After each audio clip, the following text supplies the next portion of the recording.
हाँ, 70 से 80 शब्दों में आपके होने चाहिए 5 नंबर के क्वेश्चन। अब देखिए 5 नंबर के क्वेश्चन किस तरह से आ सकता है, आपको उसमें क्या लिखना होगा। मैं स्मृति पाठ के बारे में ही बता रही हूँ कि स्मृति पाठ में ध्यान से सुनिएगा सब लोग। स्मृति पाठ में लेखक ने क्या काम किया, यानी लेखक ने कौन सा ऐसा काम किया था जिसके कारण वह भारी मुसीबत में फंस गया। ठीक है, सबको समझ में आ रही है बात? हाँ हाँ, कि स्मृति पाठ में लेखक ने क्या काम किया जिससे वह भारी मुसीबत में फंस गया। ध्यान से सुनिए, जरूरी नहीं है कि लिटरेचर को बैठकर याद किया जाए, प्रश्न उत्तर को कभी याद नहीं किया जाता है। और जो बच्चे चैप्टर को 2 बार कम से कम पढ़ लेंगे ध्यान से, मुझे लगता है कि वो शॉर्ट क्वेश्चन, एमसीक्यू क्वेश्चन, या 1 या 2 पंक्तियों का आंसर या 3 पंक्तियों का आंसर, या 5 नंबर के लिए 60 से 70 शब्दों का या 70 से 80 शब्दों का, इस तरह के प्रश्नोत्तर वो बड़े आसानी से कर सकते हैं। लेकिन वही बच्चा जो चैप्टर को माइन्यूटली पढ़ेगा, और ये सिर्फ मैं हिंदी की ही बात नहीं कर रही हूँ, सारे सब्जेक्ट के लिए कह रही हूँ।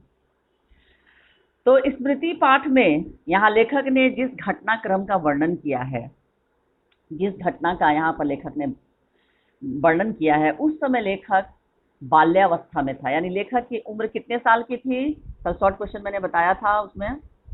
उस समय लेखक की, हाँ वेरी गुड, उस समय लेखक की उम्र केवल 11 वर्ष की थी। और इस उम्र में बच्चे शैतानियां करते ही हैं, लेकिन इसी शैतानी के कारण लेखक भारी मुसीबत में फंस गया। और वो शैतानी क्या थी कि लेखक के स्कूल आने जाने के मार्ग में एक कच्चा कुआं था जिसमें पानी नहीं था।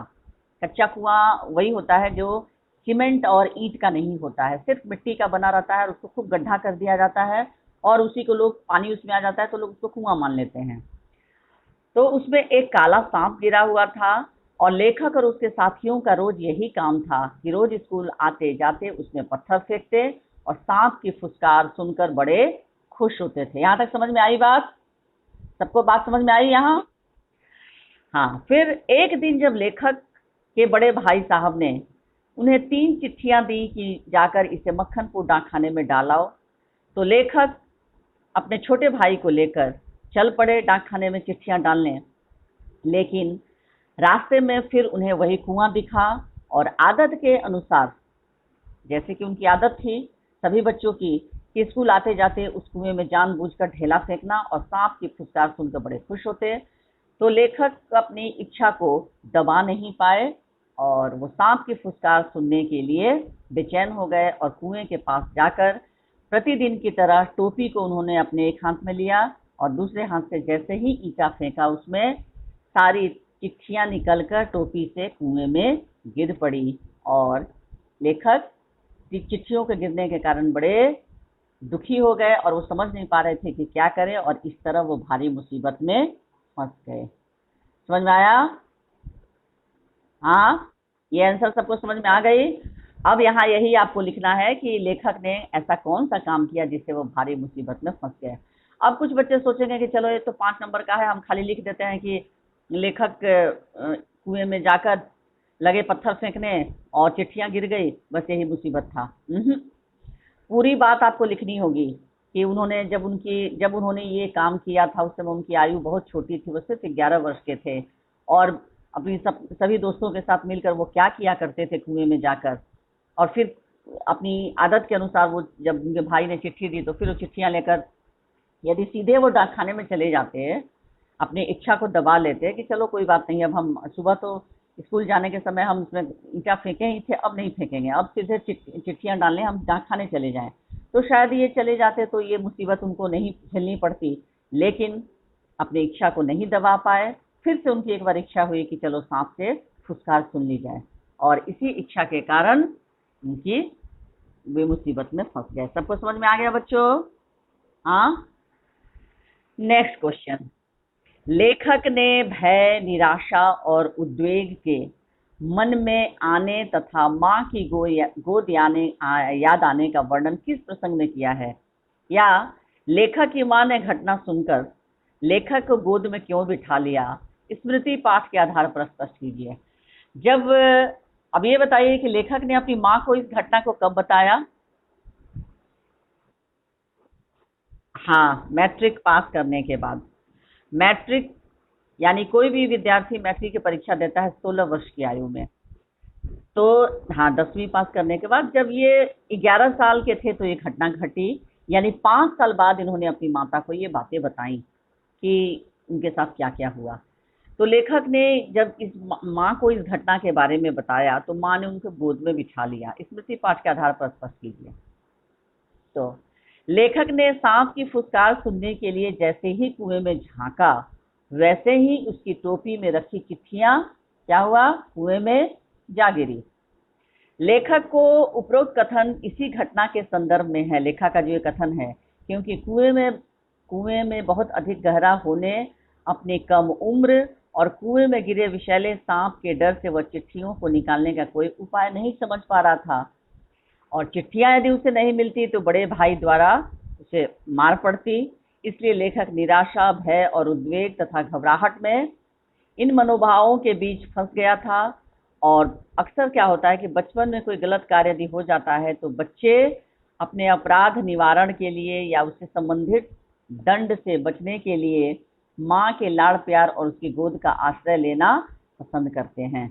माँ की ममता बच्चों के लिए एक सुरक्षा का कार्य करती है, और इसी कारण लेखक ने, क्योंकि उस समय लेखक को अपनी माँ को बताना उचित नहीं लगा, लेकिन जब वो कक्षा 10वीं की परीक्षा दे चुके थे, बड़े हो गए थे, तब उन्होंने माँ को इस बात को बताया कि मेरे साथ ऐसी घटना आज से 5 वर्ष पहले हुई थी, तो भैया के मार के डर से मैंने ऐसा ऐसा किया कि किसी तरह कुएं में गया और उस विषैले सांप के पास से किसी तरह से चिट्ठियां निकाली। ये सारी घटना जब अपनी माँ को बताए तो उनकी माँ बहुत भयभीत हो गई, डर गई, और वो सोचने लगी कि अगर मेरे बच्चे को सांप डस लिया होता तो आज ये मेरा बच्चा मेरे पास नहीं रहता। और यह सोचकर ही उनकी माँ डर गई।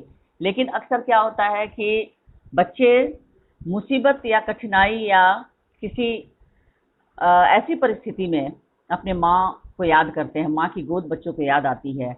जब उनको लगता है कि अब मुझे बचाने वाला कोई नहीं है, तो वो अपनी माँ को गोद को याद करते हैं और रोने लगते हैं और बहुत दुखी भी हो जाते हैं कि काश माँ आती और अपनी आंचल में मुझे छिपा लेती।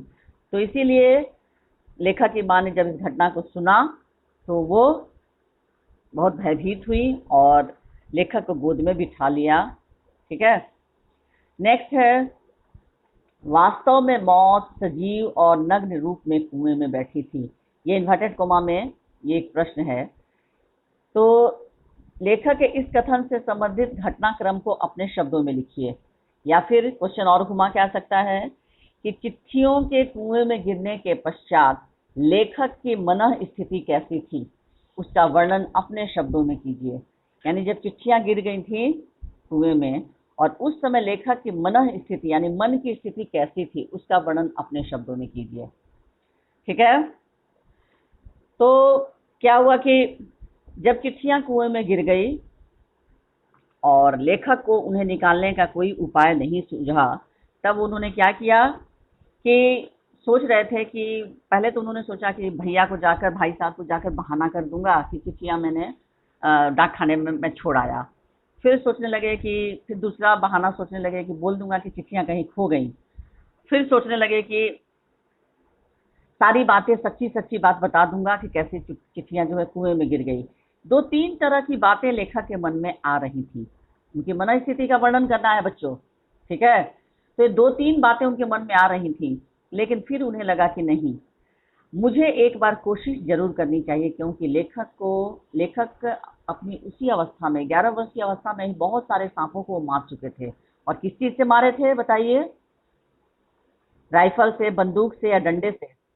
हाँ, क्योंकि लेखक को अपने डंडे पर बहुत भरोसा था और लेखक ने सोचा कि नहीं, ये तो मेरे लिए बाएं हाथ का खेल, बाएं हाथ का खेल मतलब बहुत आसान। लेखक को यह उम्मीद नहीं थी, अंदाजा नहीं था कि कुएं में जाकर कभी कभी लाठी को चलाने के लिए, डंडे को चलाने के लिए जगह चाहिए, लेकिन कच्चे कुएं का व्यास बहुत कम होता है। और लेखक को ऊपर से कुछ समझ में नहीं आया। वो सोचे आराम से कि पीछे कुएं में चला जाऊंगा, नीचे जाकर खड़ा हो जाऊंगा और सांप को मार दूंगा डंडे से और चिट्ठियां उठा लूंगा।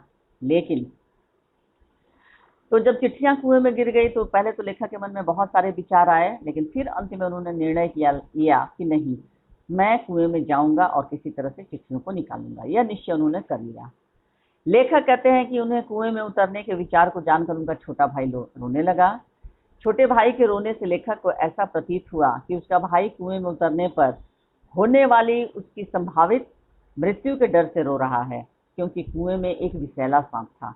यद्यपि लेखक का छोटा भाई अपनी आशंका को शब्दों में नहीं कह रहा था, वो ये नहीं कह रहा था कि भैया नीचे मत जाओ, कहीं सांप तुम्हें काट लेगा, तो फिर भी लेखक के मत में उसकी रुलाई का अर्थ था कि कुएं में घुसने और सांप द्वारा डस लिए जाने पर होने वाली मौत। वास्तव में उसके भाई का डर जो था वो बेबुनियाद नहीं था। वास्तव में सांप जो थी वो कुएं में एक नग्न मतलब मृत्यु के रूप में बैठा हुआ था सांप। कि ये पता था लेखक को भी कि नीचे जाएंगे, थोड़ा सा भी पैर इधर उधर हुआ और सांप तुरंत डस सकता था, लेकिन फिर भी वो जानबूझकर लेखक ने चिट्ठियों को निकालने का निर्णय लिया। और क्योंकि उन्हें अपनी शक्ति पर और डंडे पर पूरा भरोसा था। ठीक है, उसके बाद नेक्स्ट क्वेश्चन है, दोनों भाइयों ने मिलकर कुएं में नीचे उतरने की क्या युक्ति अपनाई? क्या युक्ति अपनाई मतलब उपाय, युक्ति मतलब उपाय। अब समस्या ये थी कि उतनी बड़ी रस्सी भी नहीं थी कि क्या किया जाए, कि रस्सी अगर रहती तो एक भाई रस्सी पकड़ लेता, दूसरा भाई उतर जाता। तो कुएं में चिट्ठियां गिर जाने पर दोनों भाई सहम गए और डर कर रोने लगे। अंतर यही था कि छोटा भाई जोर जोर से रो रहा था और लेखक आंखें डबडबा कर रो रहे थे, है ना। तभी लेखक के दिमाग में एक उपाय सूझा। उनके पास एक धोती में चने बंधे थे, 2 धोतियां उन्होंने अपने कानों पर बांध रखी थी, यानी दोनों भाई एक एक धोती, 2 धोतियां वे पहने हुए थे। तो दोनों जो पहने हुए थे धोती उसको खोले, जो कान में बांध रखे थे उसको खोले, तो 4 हो गई। और एक जो चने बांध कर लाए थे वो लेकर कितनी कुल धोतियां हो गई बताइए? 5 धोतियां। हाँ, तो उन्होंने 5 धोतियां मिलाकर कसकर गांठ बांध कर रस्सी बनाई। उस 5 धोती को मिलाकर उन्होंने खूब जोर जोर से बांध कर देख लिया कि गांठ खुल तो नहीं रही है। और धोती के एक सिरे पर डंडा बांधा तो दूसरा सिरा चरस के डेंग पर कसकर बांध दिया और उसके चारों ओर चक्कर लगाकर एक और गांठ लगाकर छोटे भाई को पकड़ा दिया, क्योंकि छोटा भाई भी छोटा था। हो सकता है कि लेखक उतरने लगते और उसके हाथ से फिसल कर धोती छूट भी सकती थी। इसलिए लेखक ने क्या किया कि कुएं के ऊपर जो लकड़ी रखी हुई थी, उसको चरस कहते हैं, उस पर उन्होंने खूब कसकर मजबूत गांठ बनाकर चारों तरफ से उसको लपेटकर और तब अपने छोटे भाई को पकड़ा दिया, क्योंकि उसमें से रस्सी खुल नहीं सकती थी। और इस तरह से लेखक धोती के सहारे कुएं के बीचों बीच उतरने लगा। छोटा भाई रो रहा था, पर लेखक ने उसे विश्वास दिलाया कि वह सांप को मारकर चिट्ठियां ले आएगा। और नीचे सांप फन फैलाए बैठा था। लेखक के बुद्धिमता पूर्वक सांप से लड़ने या मारने की बात त्याग कर डंडे से चिट्ठियां सरका ली और सांप को चकमा देने में कामयाब हो गया। लेखक तो पहले ऊपर से यही सोचकर नीचे उतरा था कि सांप को मार दूंगा, लेकिन जब नीचे आया तो उसने देखा कि कुएं का व्यास बहुत कम है, डंडा चलाने के लिए जगह नहीं है, और सांप के फन पर यदि डंडा रखकर कुचला जाएगा तो हो सकता है सांप फन जो है निकाल ले सांप डंडे के नीचे से और फिर वो प्रहार कर दे उनके पैर पर या उनके घुटने पर। तो इस तरह से लेखक ने अंत में कुएं में उतरने पर निर्णय लिया कि नहीं, सांप को मारना समझदारी नहीं होगी, बल्कि धीरे धीरे किसी तरह से सांप को चकमा देकर, धोखा देकर और चिट्ठियों को अपने पास सरका लूं और लेकर ऊपर आ जाऊं। बात समझ में आई? हाँ, हेलो, बोलो। हाँ, इस तरह से जिस विचार और आशा को लेकर लेखक ने कुएं में घुसने की ठानी थी, वह उसके लिए आकाश कुसुम के समान था। क्यों था? आकाश कुसुम बनने इसका मतलब क्या होता है? आसमान से फूल तोड़ने के बराबर, उसको कहते हैं आकाश कुसुम। यानी लेखक ऊपर तो बहुत सारी बातों को सोचा कि आराम से डंडा लेकर नीचे जाऊंगा, सांप को मार दूंगा, चिट्ठियां उठा लूंगा। यानी जिस विचार और आशा को लेकर लेखक ने कुएं में घुसने की ठानी थी, वह उसके लिए आकाश कुसुम के समान क्यों था? क्योंकि कभी कभी ऐसा होता है, सोची हुई बातों को जब कार्य रूप दिया जाता है, जिसको इंग्लिश में इम्प्लीमेंट कहते हैं, जब कार्य रूप दिया जाता है तो उसमें बहुत सारी कठिनाइयाँ आती हैं। इंसान सोचता कुछ और है, लेकिन जब उसको कार्य रूप में परिणत किया जाता है, उसको परिवर्तित किया जाता है, उसको मूर्त रूप दिया जाता है, यानी सोच को जब कार्य रूप में परिवर्तित किया जाता है तो उसके सामने बहुत सारी कठिनाइयाँ आती हैं, जो कि लेखक के साथ भी हुआ। लेखक बता रहे हैं कि जब धोतियों को जोड़कर रस्सी बनाई गई और उसी के सहारे जब वो कुएं में उतरा तो उसका अनुमान था कि वह किसी प्रकार डंडे से सांप को मार देगा और चिट्ठियां लेने में सफल हो जाएगा। लेकिन यहाँ वस्तु स्थिति दूसरी थी। सांप पहले से ही तैयार बैठा था अपने प्रतिद्वंदी की प्रतीक्षा में। उसका प्रतिद्वंदी कौन था? लेखक। और सांप को इस स्थिति में देखकर लेखक को महसूस हुआ कि वो चिट्ठियों को बड़ी आसानी से प्राप्त नहीं कर सकता है ना। उसे चिट्ठियां मिलने का विचार आकाश कुसुम की भांति कठिन प्रतीत होने लगा। लेखक ने जब नीचे देखा, कुएं के बीचों बीच लटकते हुए जब उसने ध्यान से नीचे देखा, तो आप याद कीजिएगा कि चैप्टर में लिखा हुआ है कि आंखें चार हुई। किसकी किसकी आंखें? आंखें चार होना मतलब सच्चाई का सामना होना। यानी सांप भी नीचे से ऊपर ही देख रहा था, क्योंकि उसको आहट मिल रही थी कि कोई ऊपर से आ रहा है, तो सांप भी अपना फन उठाकर ऊपर देख रहा था। और सांप की आंखें और लेखक की आंखें जब मिली तब लेखक को लगा कि नहीं, क्योंकि सांप तो इंतजार में बैठा हुआ है कि ऊपर से कोई आए और उसको डस लूं, और लेखक भी ऊपर आराम से सोच रहे थे कि मैं जाऊंगा और चिट्ठियों को डंडे से सरका लूंगा और उठा लूंगा। लेकिन कच्चे कुएं का व्यास इतना कम होता है कि वहां खड़ा होना भी बहुत मुश्किल था। तो इस तरह से वास्तव में आकाश कुसुम एक काल्पनिक साहित्य रूढ़ी है, क्योंकि आसमान में कोई फूल नहीं खिलता। क्या आसमान में कभी कोई फूल खिलता है? नहीं। लेकिन जब किसी वस्तु को प्राप्त करना होता है और वो वस्तु मनुष्य की क्षमता और सामर्थ्य से जब बाहर दिखाई देने लगता है, तो उसके लिए इस तरह का उदाहरण प्रस्तुत किया जाता है। और वो उदाहरण क्या होता है? आकाश कुसुम, यानी आसमान से फूल तोड़ना। जबकि आसमान में कभी फूल पैदा ही नहीं होता है।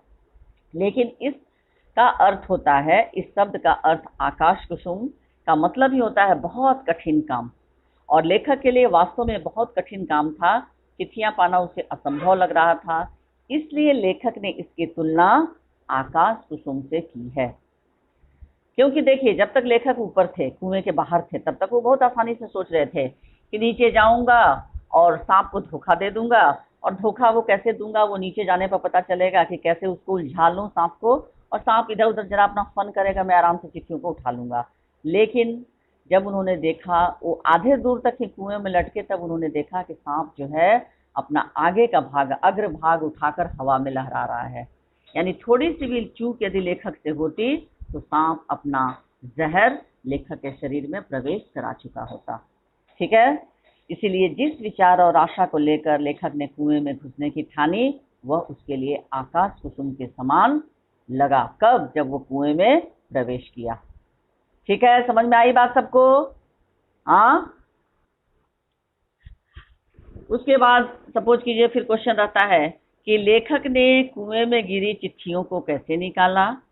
इससे लेखक के किस मानवीय गुण का पता चलता है? संक्षेप में वर्णन कीजिए। मैंने कुछ क्वेश्चन लिखवाया है ना 5 नंबर का आप लोगों को? हाँ, लिखवा दिया है ना? हाँ, कॉपी देखिए तो अपनी, सभी लोग अपनी कॉपी चेक कीजिए। कितना क्वेश्चन मैंने लिखवाया था 5 नंबर का? बताइए। 5 नंबर का मैंने कितना क्वेश्चन लिखवाया आप लोगों को? जल्दी से देख कर बताइए।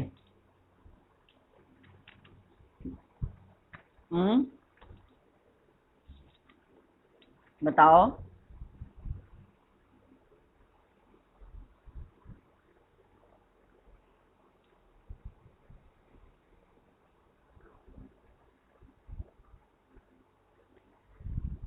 क्या हुआ, इतना देर क्यों लग रहा है?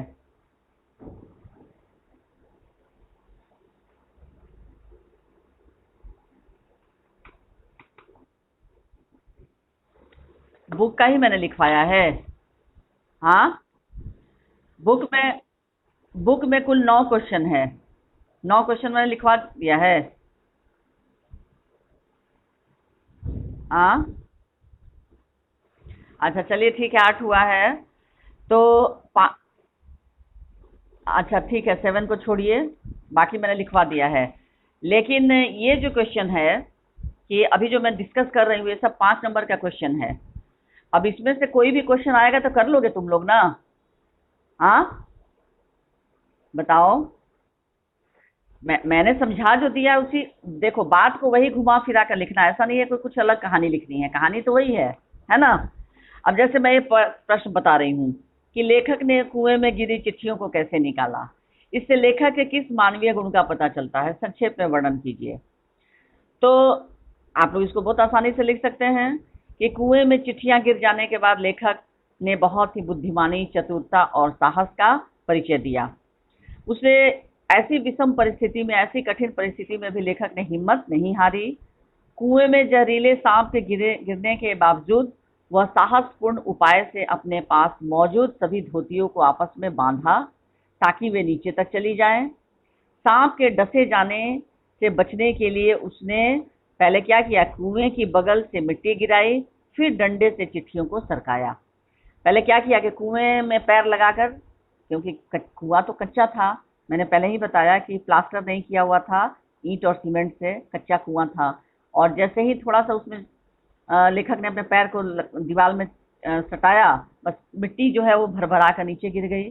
तो सांप को लगा कि कुछ नीचे गिरा, तो लेखक के डर के मारे लेखक के हाथ से जब डंडा छूट गया तो उसने सांप का ध्यान दूसरी ओर बटाया और फिर डंडे को उठा लिया। अब सांप का आसन बदल गया, आसन मतलब उसका पोजीशन है ना, इंग्लिश में पोजीशन और हिंदी में आसन, तो उसने स्थान, तो उसने चिट्ठियां भी उठा ली और उन्हें धोतियों में बांध दिया। इस प्रकार लेखक ने अपनी बुद्धि का पूरा सदुपयोग करके तथा युक्तियों का सहारा लेकर, उपाय का सहारा लेकर कुएं में गिरी चिट्ठियों को निकाला। अपने दृढ़ विश्वास, पिटने के भय और जिम्मेदारी के एहसास के कारण लेखक सीमित साधनों में भी कुएं से अपनी चिट्ठियां प्राप्त करने में सफल हो गया। उस बेचारे के पास न तो कोई रस्सी थी, लेकिन फिर भी जितना ही उसके पास 5 धोतियां थी, उन 5 धोतियों के सहारे वो कुएं में उतरकर अपने साहस का परिचय दिया। बात आ रही समझ में? यानी हर एक क्वेश्चन में घुमा फिरा कर लेखक के साहस का, चिट्ठियां कैसे निकाला, यही सब लिखना है। तो लिख लोगे ना? हाँ, हाँ, इसलिए कि लिटरेचर जो है वो, ये किसी को पता नहीं कि कौन सा क्वेश्चन कहाँ से आएगा, कैसे आएगा, तो ये आप लोगों को अपने आधार पर इसको समझ कर करना होगा। उसके बाद फिर है कि व्यक्ति के जीवन में साहस का क्या महत्व है, स्मृति पाठ के आधार पर। तो व्यक्ति के जीवन में साहस का बहुत स्थान होता है। मान लीजिए यदि हम बिना साहस का कोई काम करते हैं तो हमें वो काम बहुत कठिन लगेगा और बिना साहस के हमारा वो काम कभी पूरा हो नहीं सकता। अगर मान लीजिए, थोड़ी देर के लिए आप लोग सोचिए, यदि लेखक हिम्मत नहीं दिखाता और वो अपनी बुद्धि का परिचय नहीं देता, सोचता कि नहीं भाई रस्सी नहीं है तो हम कैसे उतरे, लेकिन रस्सी की जगह उसने किस चीज का काम, कैसा काम किया, किसके सहारे नीचे उतरा? रस्सी की जगह, जब रस्सियां उसके पास नहीं थी तो लेखक कैसे नीचे उतरा? धोती के सहारे से। हाँ, तो 5 धोतियों को उसने रस्सियों के रूप में बांध लिया, उसकी खूब गांठ को मजबूत तरीके से बांध कर। तो इसमें लेखक ने अपने बुद्धि का परिचय दिया। और सिर्फ बुद्धि रहता तो क्या उससे भी वो काम हो जाता, चिट्ठियों को निकाल सकता? नहीं ना। तो बुद्धि के साथ साथ फिर किस चीज की आवश्यकता पड़ी? बुद्धि के साथ साथ फिर किस चीज की आवश्यकता पड़ी? बताइए, जल्दी बोलो। बुद्धि के साथ साथ साहस, साहस और दृढ़ संकल्प। दृढ़ संकल्प मतलब किसी भी तरीके से, किसी भी रूप में मुझे चिट्ठियों को निकालना है कुएं में से, ये हो गया दृढ़ संकल्प। और साहस, यह जानते हुए कि नीचे सांप है और हो सकता है कि सांप उस पर प्रहार करे और उतने कम जगह में किस तरह से सांप से मुकाबला करना है, ये सारी बातों को वो सोच लिया और बड़ी चतुराई से नीचे उतरा। सांप को मिट्टी अपना दीवार पर पैर को रखकर, जब पैर के अंगूठे से कुरेद कर दीवार से मिट्टियां गिरा दिया और मिट्टी जैसे गिरी, बस सांप का फन इधर उधर होने लगा। सांप सोचा कि क्या है, और जैसे ही वो फन से दूसरी ओर प्रहार किया तब तक जल्दी से डंडा हाथ में उठा लिया और डंडा उठाकर धीरे धीरे चिट्ठियों को अपनी ओर सरका लिया। और जब तीनों चिट्ठियां उसके पास आ गईं तो उसने धीरे से उठाकर उसे धोती में बांध दिया और उसके छोटे भाई ने ऊपर खींच लिया। और इस तरह से लेखक एक साथ साहस, दृढ़ संकल्प और सीमित साधन, साधन भी उसके पास नहीं था, लेकिन अपनी बुद्धिमानी का परिचय। तो इस तरह से हम मानते हैं कि लेखक उसी छोटी सी अवस्था में, यानी 11 वर्ष की अवस्था में वो बुद्धिमान भी बहुत था, समझदार भी था, हिम्मती भी था, साहसी, और सबसे बड़ी बात थी कि दृढ़ संकल्प की भी भावना उसके मन में भरी हुई थी कि जो होगा नीचे जाकर देखा जाएगा, या तो सांप मुझे डस लेगा, मैं भी चला जाऊंगा, लेकिन मेरे शरीर में यदि सांप का विष प्रवेश कर गया तो मैं भी सांप को छोड़ूंगा नहीं, अपने साथ साथ उसे भी ले जाऊंगा। तो इतनी सारी बातों को वो सोच सोच कर कुएं में उतरा और इस तरह से चिट्ठियों को प्राप्त करने में सफल हो गया। आई बच्चों बात समझ में? सबको मेरी बात समझ में आई? और वीडियो भी आप लोग देखकर सुनेंगे, फिर से ध्यान से लिखना होगा तो सुनकर लिख लोगे, क्योंकि मैं वीडियो भी भेजती हूँ, ठीक है ना। तो इस तरह से ये लेंदी क्वेश्चन 5 नंबर का भी आएगा, तो आपको उसको करना है। और सबसे पहले ये स्पेलिंग एकदम आप लोग का वर्तनी में किसी भी तरह की अशुद्धि नहीं होनी चाहिए। तो जब तक आप पाठ को नहीं पढ़ेंगे, फिर है कि कभी कभी सांप ने किस प्रकार अपनी शक्ति का सर्टिफिकेट लेखक के सामने रख दिया। जीव जंतु भी अपने अस्तित्व की रक्षा के लिए अंत तक प्रयास करते हैं। इस संदर्भ में लेखक के विचारों को अपने शब्दों में बताइए कि लेखक जब चिट्ठियां निकालने कुएं में उतरा तब उसका सामना किसके साथ हुआ? एक अत्यंत खतरनाक जहरीले सांप से हुआ। सांप के पास पड़ी चिट्ठियों को पाने के प्रयास में जब लेखक ने डंडे को सांप के दाईं पड़ी चिट्ठी की ओर बढ़ाया तो सांप का फन पीछे की ओर हुआ। अब लेखक बताता है कि उस समय ऐसा लगा जैसे फुसकार के साथ कोई काली बिजली कड़क कर डंडे पर गिरी हो, क्योंकि सांप अपना फन पीछे किया और अचानक डंडे पर बड़ी तेजी से प्रहार किया। लेखक इसके लिए तैयार नहीं था। लेखक को ये उम्मीद ही नहीं थी कि सांप बड़ी तेजी के साथ उस डंडे पर प्रहार करेगा। लेखक इस घटना से भीतर तक कांप गया। उसके हाथों से डंडा छूट गया और अचानक उछलने के बाद जब वह पुनः स्थिर हुआ तब उसने देखा कि डंडे के सिरे पर 3-4 जगहों पर पीव जैसी विष की बूंदें लगी हुई थी, और वो बूंदें क्या थी? जहर। और जैसे ही सांप ने प्रहार किया, बीच में डंडा आ गया और डंडे पर ही उसका प्रहार हुआ, जिसके कारण वहां पर विष की बूंदें दिखाई देने लगी। अगर सोचिए, अगर वहां डंडा नहीं होता, लेखक का पैर होता तो क्या होता? सांप का जहर जो है सीधे लेखक के शरीर में प्रवेश कर जाता। हाँ, लेखक ने इसी वजह से ऐसा कहा है कि डंडे पर विष उगलकर सांप ने मानो अपनी शक्ति का सर्टिफिकेट दे दिया था। इससे यह भी पता चलता है कि जीव जंतु भी अपने अस्तित्व की रक्षा के लिए अपनी ओर से अंत समय तक भरपूर प्रयास करते हैं। वो उनकी कोशिश होती है जीव जंतुओं की भी कि किसी तरह वो अपने शत्रु से हार न माने। वे हार मानने या समर्पण करने के लिए तुरंत तैयार नहीं होते। अपने लक्ष्यों की प्राप्ति के लिए संघर्षरत मनुष्यों को लेकर और सांप दोनों से प्रेरणा लेनी चाहिए कि किस तरह से लेखक ने अपने संघर्ष का परिचय दिया, अपनी हिम्मत का परिचय दिया, और सांप ने भी किस तरह से अपने जीवन की रक्षा करने के लिए अंत तक वो जूझता रहा। किससे? लेखक से। ठीक है, तो इस तरह से प्रश्न आपके कुछ भी एग्जाम में आ सकते हैं। 5 नंबर में, 2 नंबर में। ध्यान ये रखना है कि अकॉर्डिंग टू मार्क्स, यानी मार्क्स के अनुसार ही आपको क्वेश्चन का आंसर देना है। और एमसीक्यू के लिए मैं बार बार कह रही हूं कि आप लोग पूरा कर लेंगे।